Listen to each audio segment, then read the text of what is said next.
Hi, good morning all. നിങ്ങൾക്ക് ഇന്ന് revision exam ഉണ്ട്. ഡേ 7 ആണ്.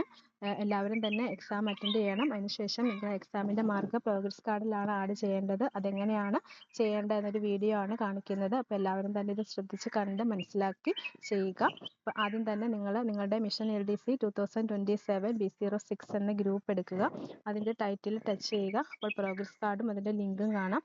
ആ ലിങ്കിൽ ക്ലിക്ക് ചെയ്താൽ നിങ്ങൾക്ക് ഒരു ഗൂഗിൾ ഷീറ്റ് ഓപ്പൺ ആയിട്ട് വരും. നിങ്ങളുടെ ഫോണിൽ ഗൂഗിൾ ഷീറ്റ് എന്ന ആപ്ലിക്കേഷൻ ഇൻസ്റ്റാൾ ചെയ്താൽ മാത്രമേ അത് ഓപ്പണായി വരികയുള്ളൂ.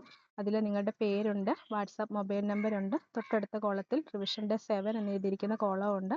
അതിൽ നിങ്ങളുടെ പേരിനും ഫോൺ നമ്പറിനും നേരെയുള്ള കോളം സെലക്ട് ചെയ്യുക. അതിനുശേഷം താഴെ എൻ്റർ ടെക്സ്റ്റ് ഓർ ഫോർമുലയിൽ ക്ലിക്ക് ചെയ്യുക. അവിടെ നിങ്ങൾക്ക് നിങ്ങളുടെ മാർക്ക് എത്രയാണോ അത് ടൈപ്പ് ചെയ്യുക. അതിനുശേഷം നേരെയുള്ള ടിക്ക് മാർക്ക് കൊടുക്കുക. ഓക്കെ, അപ്പോൾ ഇങ്ങനെയാണ് മാർക്ക് ആഡ് ചെയ്യേണ്ടത്. എല്ലാവരും തന്നെ നിങ്ങളുടെ എക്സാമിൻ്റെ മാർക്ക് പ്രോഗ്രസ് കാർഡിൽ ആഡ് ചെയ്യുക. ഓക്കെ.